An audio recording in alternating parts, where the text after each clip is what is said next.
बच्चों, इसके पहले आपने अब तक पढ़ा था कि फिनॉल का फॉर्मेशन कैसे होता है। बहुत सारे तरीके पढ़े जिससे आपको पता चला फिनॉल कैसे बनता है।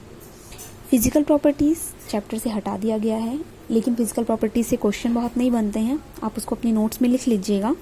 फिजिकल प्रॉपर्टी में क्या क्या होते हैं, वो कैसी उसकी मेल्टिंग पॉइंट होती है, उसकी बॉइलिंग पॉइंट क्या होती है, उसका कलर वैसे तो डिस्कलर ये होता है, कोई कलर इसका नहीं होता है ये, और इसकी स्मेलिंग प्रॉपर्टी बहुत ही गुड होती है, यानी अच्छी स्मेलिंग प्रॉपर्टी होती है। जितने भी फ्लावर होते हैं उसमें ऐसे ही केमिकल प्रॉपर्टीज़ जो इसकी शो होती है, उसमें उसकी स्मेलिंग प्रॉपर्टी जो होती है वो फ्लावर्स में पाई जाती है। परफ्यूम बनाने में भी इसकी प्रॉपर्टी का यूज़ होता है। अलग अलग ग्रुप लगाते रहते हैं और नए नए तरह का ग्रुप लगा करके और हम इसको बना सकते हैं। अब बात आती है केमिकल प्रॉपर्टीज़ की, जो सबसे ज़्यादा इम्पॉर्टेंट है। केमिकल प्रॉपर्टीज़ में आपको पहली हेडिंग पढ़नी है कोल्बे इलेक्ट्रोलाइटिक मेथड। कोल्बे एक साइंटिस्ट थे, इनका ये एक नेमिंग रिएक्शन है, इसमें आप कुछ भी चेंज नहीं कर सकते हैं। Kolbe electrolytic method. इस कोल्बे इलेक्ट्रोलाइटिक मेथड में आपको ये देखना है कि कैसे हम फिनॉल में क्या मिलाया था कोल्बे ने और क्या प्रोडक्ट का फॉर्मेशन किया था।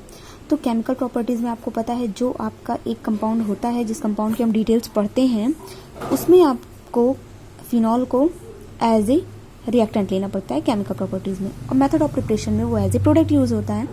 यहाँ पे कोल्बे रिएक्शन में क्या किया जाता है, फिनॉल का रिएक्शन किया जाता है सोडियम हाइड्रोक्साइड से। इसका H इसके OH के साथ वाटर बन करके रिमूव हो जाता है, और जो बचा है ऑक्सीजन, उसकी चूंकि वैलेंसी होती है 2, इसलिए ऑक्सीजन पे खाली वैलेंसी पे आकर के जुड़ जाता है सोडियम। इसको सोडियम फिनॉक्साइड बोलेंगे। अब इस NaOH पर हम CO2 का रिएक्शन करवाएंगे। CO2 को अगर हम ओपन करके लिखें तो ये कुछ ऐसा मिलेगा हमें पता है कार्बन और ऑक्सीजन में ऑक्सीजन की इलेक्ट्रोनेगेटिविटी ज़्यादा होती है, तो ये जो बॉन्ड टूटेगा तो यहाँ से ये बॉन्ड इधर की तरफ टर्न हो जाएगा। इधर की तरफ टर्न होने पर एक बैलेंसी इसकी खाली होगी। सबसे पहले एक चीज़ और यहाँ रखिएगा, आपने 11th में पढ़ा होगा, बेंजीन रिंग पे जब कोई फंक्शनल ग्रुप जुड़ा होता है तो उसके बगल वाला कार्बन ऑर्थो पोजीशन कहलाता है, उसके बगल वाला मेटा पोजीशन और नीचे पैरा पोजीशन। ऐसे ही इस तरफ से अगर आते हैं तो ये ऑर्थो और ये मेटा पोजीशन होती है। तो सबसे पहले जब भी कोई कंपाउंड जुड़ता है तो ऑर्थो पोजीशन पे सबसे पहले अटैक करता है। तो यहाँ पे जब ऑर्थो पोजीशन पे इस C डबल बॉन्ड O को अटैक करना होगा तो सबसे पहले तो इसकी पोजीशन हमें जगह खाली करनी होगी। जगह खाली करने के लिए यहाँ से एक हाइड्रोजन बाहर निकल जाएगा। हाइड्रोजन बाहर निकलेगा, वो जा करके इस ऑक्सीजन से जुड़ जाएगा, क्योंकि हाइड्रोजन जो है वो पॉजिटिव है और ऑक्सीजन निगेटिव होता है।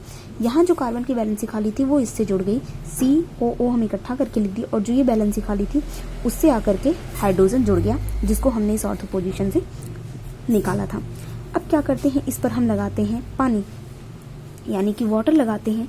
इसका Na इसके OH के साथ NaOH बन करके सोडियम हाइड्रोक्साइड बन करके निकल जाता है, और यहाँ पर बचता है H। वो H जा करके इस ऑक्सीजन से जुड़ जाता है और ये हो जाता है OH, और ये हो जाता है COOH। ये जो हमारा प्रोडक्ट, ये यहाँ पे देखिएगा, यहाँ पे है OH, ये हाइड्रोजन जो बचा हुआ था इस पे जा करके जुड़ गया है, और इसका OH इसके सोडियम के साथ NaOH बन करके निकल गया। ये जो हमारा बना है इसका नाम है सैलिसिलिक एसिड। सैलिसिलिक फॉर्मेशन पूछ सकता है। नेक्स्ट हेडिंग, ये हमारा सैलिसिलिक एसिड बन गया। चलिए चलते हैं अगले रिएक्शन की ओर। अगला जो हमारा रिएक्शन है वो है फ्रीडल क्राफ्ट रिएक्शन। ये भी एक नेमिंग रिएक्शन है, फ्रीडल क्राफ्ट रिएक्शन। ये जो आपका फ्रीडल क्राफ्ट रिएक्शन है, इस पे फिनॉल से ही रिएक्शन करवाया जाता है, क्योंकि हम टॉपिक ही फिनॉल पढ़ रहे हैं। जो फिनॉल है ये किसी एल्किल हैलाइड से रिएक्शन करता है। एल्किल का मतलब हो गया R, मतलब एल्किल ग्रुप हो गया, जिसको हम एथिल मैथिल प्रोपिल लिख सकते हैं। तो R के साथ हैलाइड को जोड़ना है, हमने जोड़ दिया क्लोरीन को। जब इसका रिएक्शन होता है तो इसका यहाँ से ऑर्थो पोजीशन से इसका H और इसका Cl HCl बन करके निकल जाता है, और इस ग्रुप पर आ जाता है मैथिल ग्रुप CH3 ग्रुप। ये जो ऑर्थो पोजीशन पे सबसे पहले अटैक करता है, बस आपको ये याद रखना है कि ऑर्थो पोजीशन पे और पैरा पोजीशन पे अटैक करता है, मेटा पोजीशन पे कंपाउंड जल्दी अटैक नहीं करते हैं। तो इस तरीके से अगर हम एक बार दूसरा ग्रुप दिखाएं तो हमें ऑर्थो पोजीशन पे भी कंपाउंड मिलते हैं और पैरा पोजीशन पे भी मिलते हैं। तो एक बार ऑर्थो पोजीशन पे पहले अटैक करता है, फिर मेटा पोजीशन पे अटैक करता है CH3। हमें इसको बैलेंस करने की जरूरत नहीं है कि यहाँ 2 और यहाँ 2 लिखें। हमारी ऑर्गेनिक केमिस्ट्री है जो क्वालिटेटिव होती है, क्वांटिटी पर डिपेंड नहीं करती है। रिएक्शन अगर थोड़ा इम्बैलेंस भी है तो वो सही जाएगा रिएक्शन। लेकिन इनऑर्गेनिक केमिस्ट्री हमारी जो होती है वो क्वांटिटेटिव होती है, वो क्वांटिटी पर डिपेंड करती है। आप उसके रिएक्शन को बैलेंस अगर नहीं करते हैं तो वो रिएक्शन गलत हो जाएगा। फिलहाल यहाँ हमें देखना है, अगर हम इसके नाम की बात करें तो हम देख सकते हैं ये हमारा फिनॉल और ये हमारा मेथिल, यानी हम इसको कह सकते हैं ऑर्थो मेथिल फिनॉल। इसी तरीके से हम इसको भी कह सकते हैं पैरा मेथिल फिनॉल। हम इसको दूसरे नाम से भी कर सकते हैं। अगर हम प्रायोरिटी इसको दे दें तो हमारा बेंजीन रिंग पर CH3 कहलाता है टॉलुइन, और टॉलुइन पर जुड़ गया है OH ग्रुप, यानी हम इसको ऑर्थो हाइड्रोक्सी टॉलुइन भी कह सकते हैं और इसको पैरा हाइड्रोक्सी टॉलुइन भी कह सकते हैं, क्योंकि ये पोजीशन आपकी पैरा कहलाती है। यहाँ पे भी पैरा हो जाएगा, ये दोनों ऑर्थो हो जाएगा, ये दोनों ऑर्थो हो जाएगा, दोनों मेटा हो जाएगा किसी को भी। तो अब बात करते हैं अगले रिएक्शन की। ये आपका फ्रीडल-क्राफ्ट नेमिंग रिएक्शन है। फ्रीडल-क्राफ्ट जो रिएक्शन है, इस पे एक चीज़ और ध्यान रखिएगा, जो कैटालिस्ट लगाया गया था वो एनहाइड्रस AlCl3 लगाया था। आप कोई कैटालिस्ट चेंज नहीं कर सकते हैं। तो ये तो रही बात आपकी फ्रीडल-क्राफ्ट की। अगली हेडिंग हम देखते हैं, अगला नेमिंग रिएक्शन हमारा। पहले आपको लाइन से सब नेमिंग रिएक्शन बता देते हैं, फिर आपको सिंपल रिएक्शन बताएंगे। तो अगला आपको हम बताने जा रहे हैं गाटरमान रिएक्शन। गाटरमान रिएक्शन भी ये बहुत ही इंपॉर्टेंट रिएक्शन है, कई बार एग्जाम्स में आ भी चुके हैं। ये जो गाटरमान, ये साइंटिस्ट थे, इनके नाम से कई रिएक्शन हैं, Gattermann reaction, Gattermann coach synthesis, ऐसे करके 2-3 रिएक्शन हैं। दोनों में हर एक में थोड़े थोड़े डिफरेंस हैं, वो आपको बाद में बताए जाएंगे। फिलहाल आप यहाँ पे गाटरमान रिएक्शन को देखिए। गाटरमान क्या थे, इन्होंने भी फिनॉल पर रिएक्शन किया था, लिया था एक फिनॉल और उसका रिएक्शन करवाया था HCN से, यानी कि हाइड्रोजन साइनाइड। HCN और ये HCl से रिएक्शन करता है। तो थोड़ा सा यहाँ ये ध्यान दीजिएगा कि अगर हम इसको भी ऑर्थो पोजीशन पे अटैक करवाते हैं तो हम सिंपल ये समझ सकते हैं। इसमें कैटालिस्ट भी आपको याद रखना पड़ेगा कि ZnCl2 के साथ इसमें HCl इन्वॉल्व होता है। ये HCl जो होता है, ये अगर हम आपको सिंपल तरीके से इसका मेथड बताते हैं, आपको अपने बुक में डायरेक्ट रिएक्शन मिल जाएगा, लेकिन यहाँ पे आप मेथड समझिएगा याद करने के लिए।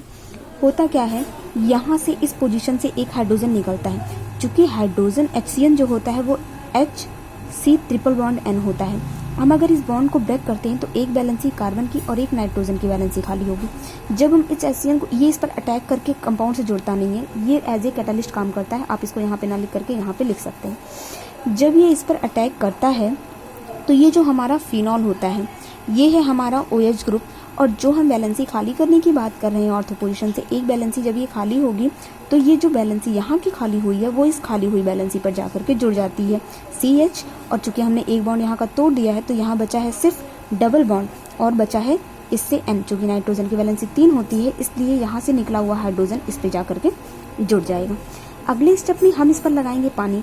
हम हाइड्रोजन लगा के भी इसको बैलेंस कर सकते हैं, लेकिन इस पर हाइड्रोजन लगा करके हमें बैलेंस नहीं करना होता। गाटरमान ने इस पर लगाया था वाटर, लेकिन चूंकि हमें दो बॉन्ड को तोड़ना है, इसलिए पानी भी हमको देना पड़ेगा 2।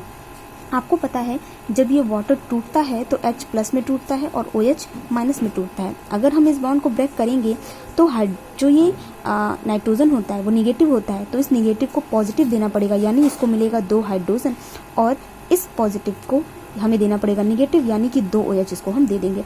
यहाँ से 2 हाइड्रोजन नाइट्रोजन को मिलने के बाद एक हाइड्रोजन पहले से था, इसलिए ये अमोनिया बना करके निकल जाता है। और जो CH की वैलेंसी खाली हुई है, इस खाली हुई वैलेंसी पर आकर के दोनों OH ग्रुप जुड़ जाते हैं, एक OH यहाँ और एक OH यहाँ। अब कार्बन की वैलेंसी 1, 2, 3, 4 कंप्लीट है। याद रखिएगा कभी भी एक कार्बन पर 2 OH ग्रुप नहीं रह सकते, इसलिए वो पानी बन करके निकल जाता है, यानी H2O बन करके ये निकल जाता है और हमारा इस बेंजीन रिंग का फॉर्मेशन हो जाता है। ये बेंजीन रिंग बन जाता है और ये OH होता है। यहाँ से जब वाटर निकला है तो एक ऑक्सीजन सिर्फ बचा है जो इस पर आकर के जुड़ जाता है और ये बन जाता है CHO। ये जो हमारा CHO बना हुआ है, ध्यान दीजिएगा, इसके पहले जो आपको रिएक्शन बताया था उसमें ओइक एसिड था, तो इसको हमने सैलिसिलिक एसिड कह दिया था। यहाँ पे बिल्कुल वैसा ही प्रोडक्ट है, लेकिन यहाँ पे एल्डिहाइड ग्रुप है, इसलिए इसका नाम हो जाएगा सैलिसिलिक एल्डिहाइड। हम आपको नाम याद करने का तरीका भी बता रहे हैं, आप कंपेयर करके याद कीजिएगा नाम, वरना नाम सबका आप याद नहीं कर सकते, रट नहीं सकते हैं, इसलिए कंपेयर करके आप इसको याद कीजिएगा। इसका नाम हो जाएगा सैलिसिलिक एसिड अगर ओइक ग्रुप है, और यहाँ पे अगर एल्डिहाइड आ गया है तो उसको सैलिसिलिक एल्डिहाइड कहेंगे। हमेशा कोई भी आप रिएक्शन लिखेंगे उसमें आप रिएक्टेंट का नाम भले ही मत लिखिए, इंटरमीडिएट प्रोडक्ट का नाम मत लिखिए, लेकिन लास्ट प्रोडक्ट में जो आपका मेन प्रोडक्ट है उसका नाम आपको लिखना कंपल्सरी है। नेमिंग रिएक्शन आपका हो या आपका कोई भी नॉर्मल रिएक्शन हो, आप सब में ही कर सकते हैं।